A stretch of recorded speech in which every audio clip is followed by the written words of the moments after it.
Hi, everybody. Thank you for taking time to join us. I'm honored to be here with Senator Coons, who's literally just jumped off the train to be here with all of us. About 24 hours ago today, we were in a place I never thought we would be as a nation. 4 years ago, Donald Trump was elected president. Not my choice for president, but he won. He won the Electoral College, and my decision at the time was to work with the administration where we could, and where we couldn't, we would agree to disagree.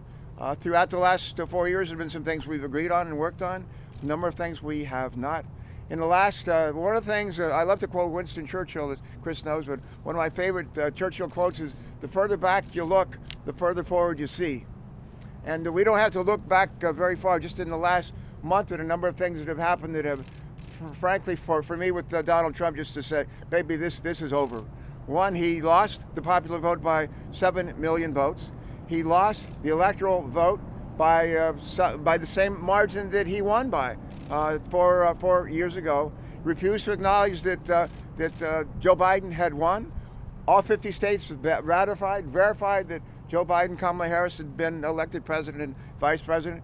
The transition that I helped write, along with Ted Kaufman and others, transition legislation that Senator Coons was very much involved in as well, spelling out how one administration follows another administration peacefully, and so that we don't drop the baton, if you will. And this administration, this president, made a mockery of our transition laws. And the ability to be able to understand for the new administration what's going on in the world, intelligence briefings, to know what's going on with respect to our defense policy, to know what's going on in Afghanistan.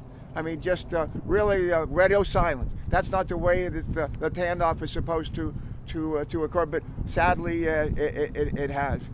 And in terms of transition, important thing, the biggest challenge we face right now is how do we get 250 million Americans vaccinated? How do we get, not over the next year or two, how do we get them vaccinated in the coming months?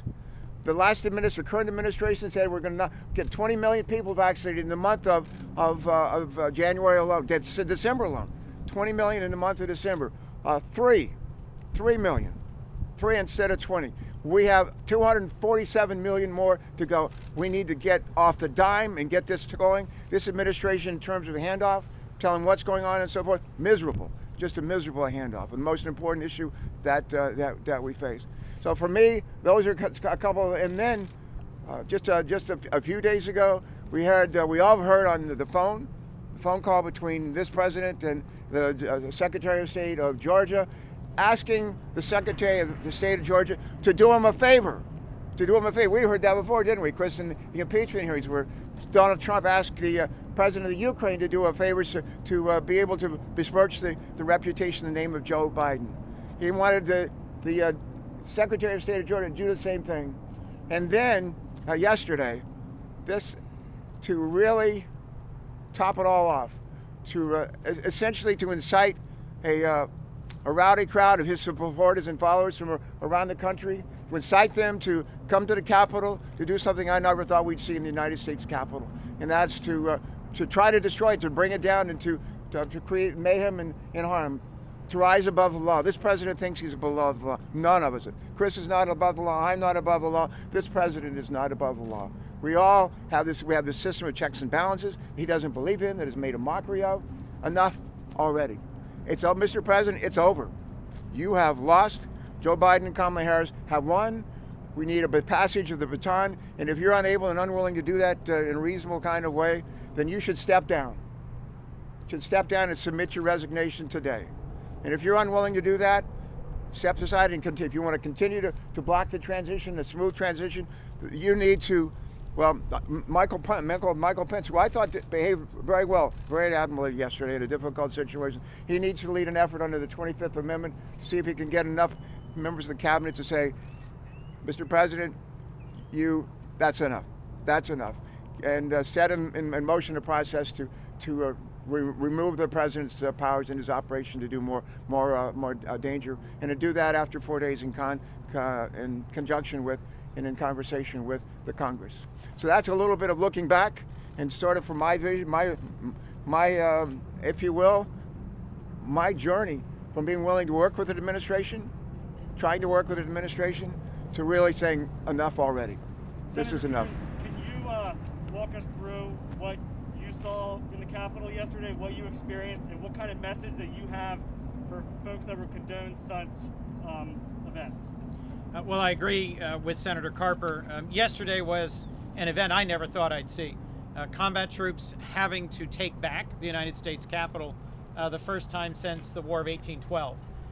That the Capitol perimeter was breached, it was overrun by a riotous mob, and the Congress, its leadership, its members, its staff had to be evacuated to safe spaces, and for hours folks rampaged and roamed throughout the building, going into different offices, trashing them, celebrating their having taken over an important beacon of democracy, a symbol of our country.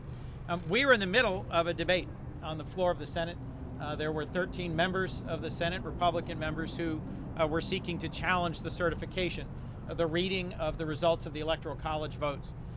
And we were stopped halfway through that when Capitol Police came in, Secret Service came in, removed the Vice President, and then evacuated us. This all happened because President Trump called on his supporters to gather from around the country, came out of the White House and spoke to them, and then urged them to move to the Capitol and to be rough, to be wild, and they did. I think the consequences of this for who we are and how we're seen here at home and internationally are significant, are grave. And one of the things I had a hard time with last night and this morning was both talking with all my staff about their sense of physical insecurity, talking with Capitol Police, expressing my gratitude to them for their actions, but also expressing to our leadership grave concerns about the planning and the adequacy of the provision for the security of the Capitol. And then reading the comments of world leaders from around the world, close allies like the United Kingdom and France and EU and Germany, expressing solidarity and concern, and then insults from our adversaries saying that we no longer deserve the title of the world's leading democracy and we're in no position to lecture others. It was a long evening. I'm happy to answer any details about questions, but the punchline really is that on a bipartisan basis, we were determined, once the Capitol was secured, to return to the chamber, to continue with the process, and Vice President Mike Pence, very early this morning, declared Joseph Biden and Kamala Harris the duly elected President and Vice President of the United States. They will be inaugurated on January 20th, and I am hopeful that we will be able to come together as a country even after this shocking incident. Rob, you have a question? Yes, Vice, I'm sorry. No, anybody but Robert. Anybody. No, go ahead. President-elect called them domestic terrorists. What is your message to those who breached the Capitol? They should be held accountable for crimes against both property and the police. There were quite a few police injured in last night's events and actions. I stand strongly for the First Amendment, the right of people to peacefully assemble and protest and express their grievances, their concerns, even their outrage at what they view as election irregularities. But that ends the moment you breach police lines and then commit vandalism and desecrate the Capitol of the United States. We should be investigating and prosecuting the individuals who carried those acts out last night. Yeah. Senator Carper, you said that you were.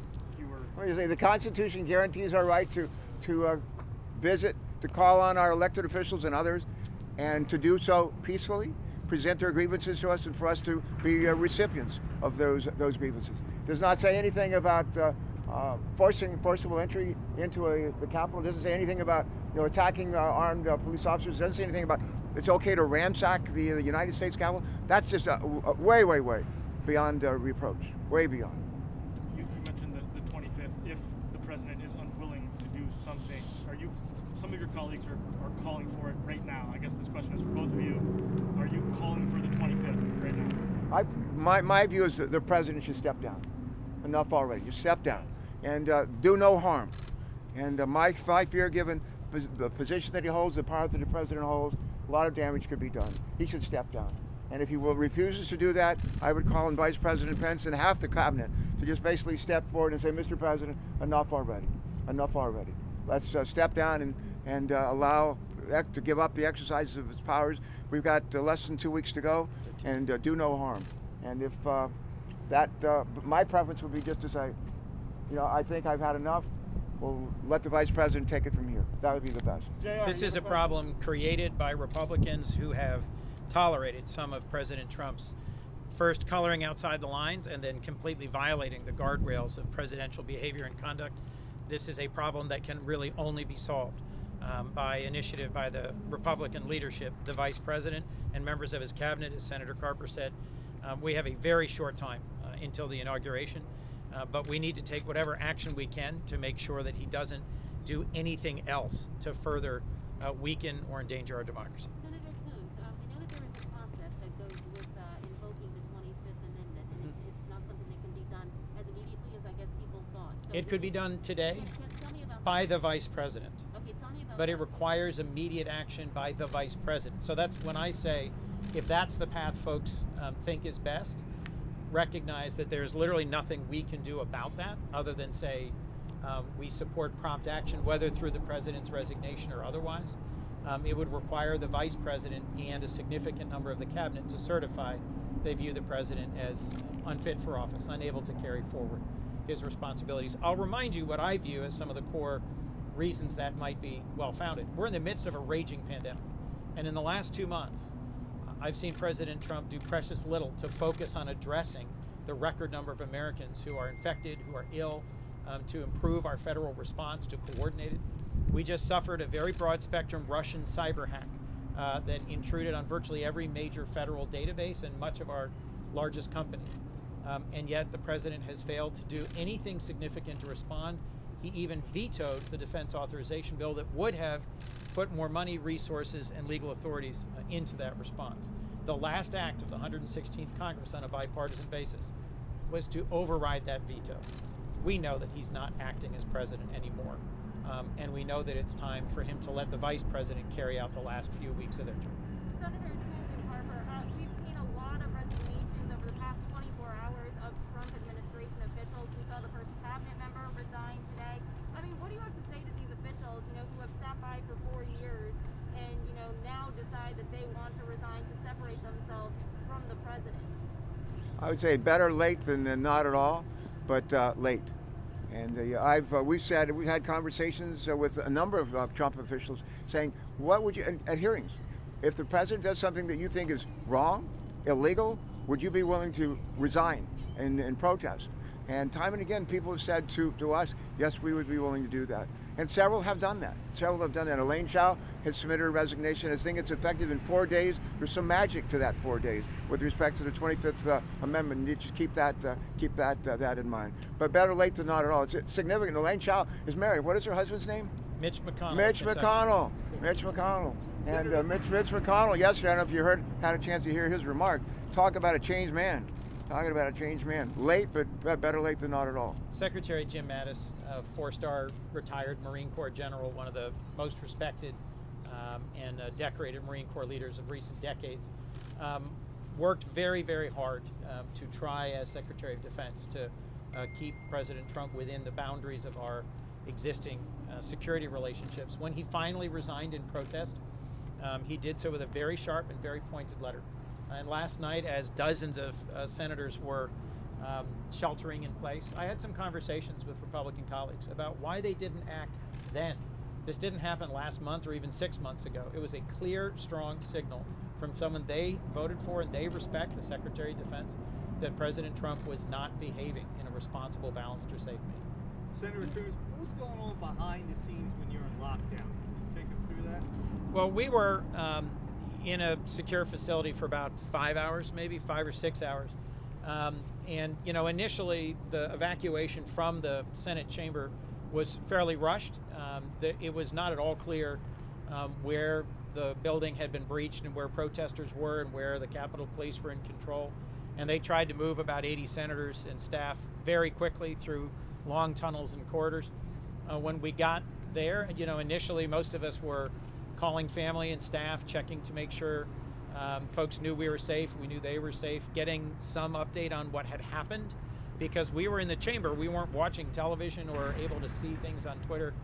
Within about an hour, they'd managed to set up some televisions. We'd gotten a few briefings from Capitol Police and from the Sergeant at Arms. As the hours dragged on, some of us had, I think, fairly direct conversations about, we had very direct conversations about, honestly, are you going to continue with this after this? Because once we could see on television what had happened, the storming of the Capitol, about half of the Republicans who had expressed a determination to challenge the election results changed their minds and changed their votes. We also, as a group, talked about the importance of returning to the Capitol that night, last night, and finishing our business to show that we would not be chased off by a mob. Are you And I'm confident- glad we did that. Sorry. Are you confident with the security that's in place for the inauguration of President-elect Joe Biden? The inauguration of the president is one of the most important national events in the life of our democracy. I am left concerned about the security of the Capitol given events last night, and have expressed those concerns to our leadership, and think it is more important than ever that there be robust resourcing and planning for what is a truly significant event in our democracy. Everything we do, everything all of us do, we can do better. And I thought we had a demonstration of that performance that we can improve upon. We need to improve upon. One of the things that I found most concerning is our police forces have the ability, federal, state, local, have the ability to infiltrate terrorist organizations, be they racist organizations, be they white power organizations, other organizations. The ability to infiltrate those organizations to gather information about what might happen at a rally like that, what might be in planning. And I'm concerned that maybe a very good job was not done of that. And that as a result, we maybe didn't have the kind of idea that we should have had for what lie ahead. We got to make sure that we don't make that mistake again. The other thing I would say about the time that we spent, those 4 or 5 hours we spent together, in the United States Capitol itself, in the Senate chamber itself, there's an aisle. And we're on one side, the Republicans are on the other side. There's some Latin words behind where the presiding officer says, "E pluribus unum," from many one. But for the most part, they sit on their side of the aisle, and we sit on our side of the aisle. This guy right here is really good at working both sides of the aisle. But there was no aisle to divide us in that room yesterday afternoon, last night. And throughout the day, more and more people just talking with one another. Sometimes I talk to some Republicans. I frankly haven't talked to new people. I haven't talked to at all. Haven't even met them. But we had the opportunity to do that and to begin to develop some common ground. We got really hungry along about 3 or 4 o'clock in the afternoon, and some food was brought in, and we broke bread together. And there was just a much better feeling that evolved. Joe Biden likes to say all politics is personal. And frankly, we went through a harrowing personal experience yesterday that I think may enable us to start, and despite of how awful it was, to maybe some good will come out of that in terms of the personal and interpersonal relationships that were developed just in that tough time. Do some of the Republicans that you feel may have played a role in what happened yesterday, do they need to be held accountable, and how so? I said on the floor last night that of the senators who instigated and advanced this on the floor, Senators Cruz and Hawley, to me, are most strikingly responsible and folks who know better. Both of them clerked for the Chief Justice of the Supreme Court, different Chief Justices. Both of them are highly skilled and experienced and well-grounded in law and constitutional principles, and I was struck that they would put a personal political advancement ahead of the stability and safety of our democracy. That Senator Hawley chose to fundraise off last night's events, I find shameful. And frankly, don't listen to me. I mean, listen to the statements of other Republican senators on the floor that were equally as pointed, without naming them, saying, my colleague from the state of Texas or my colleague from Missouri. But I think we need to have some serious conversations about this level of conduct and what it means for their commitment to our democracy. Do you support calls for their resignation, Senators? Yes. I'm sorry? Yes, I think they should resign. How do all this impact on how we're viewed on the world stage? Very badly. I've heard from several ambassadors last night and this morning from European allies expressing solidarity and concern, shock, look, a democracy really lives in the heart of a nation and its people more than in any one building. But the Capitol of the United States is an important and powerful symbol of our democracy that's recognized worldwide.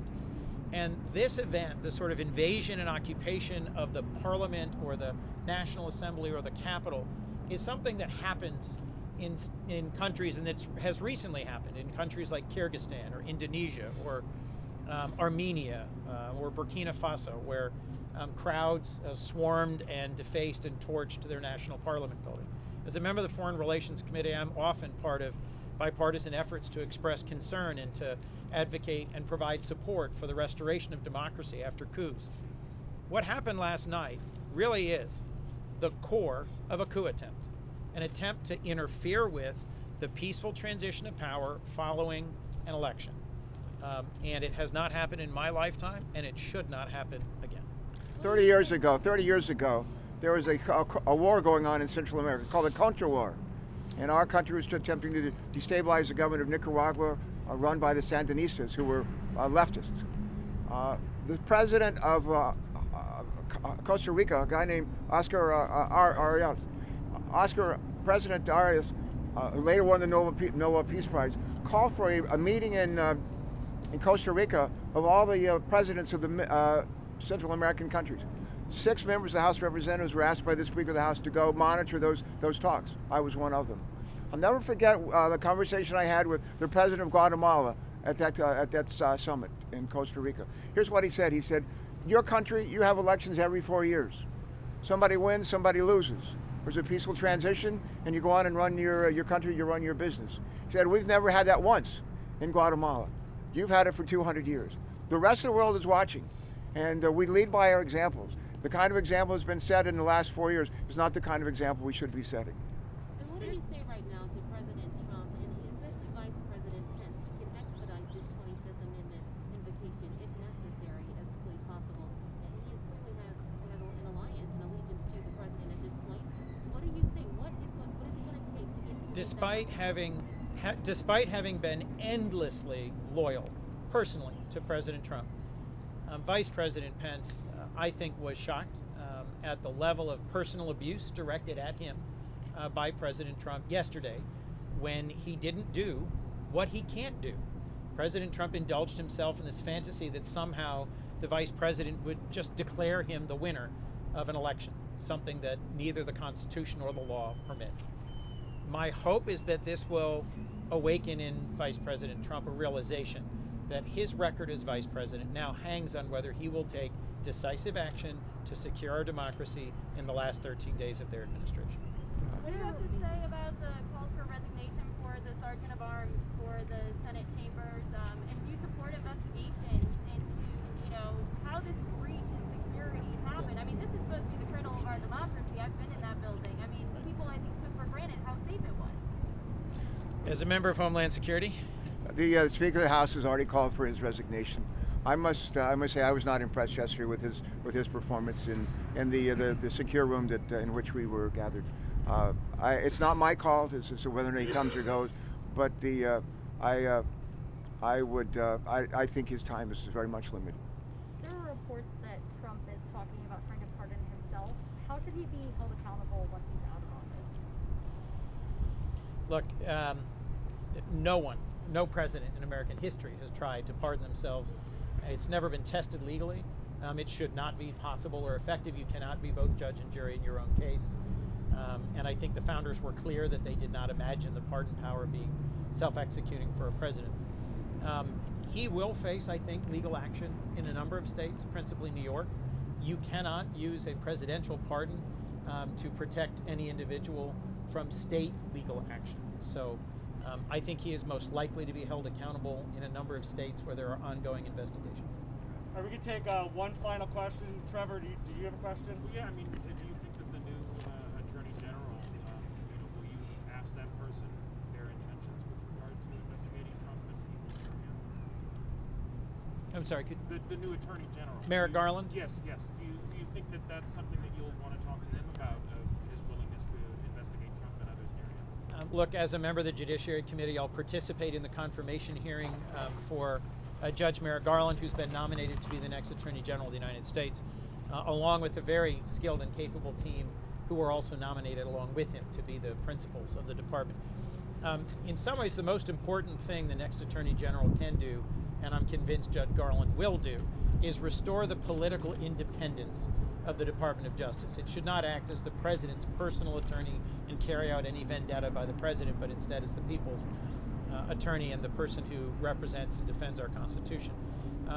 I'm certain someone on the committee will ask. I don't know if that will be my sole question, but I do think it's important that we get on the record testimony from Judge Garland about, as Attorney General, how he will restore independence to the Department of Justice and yet deliver accountability for those in the current administration who've done things that run afoul of the law, including the president.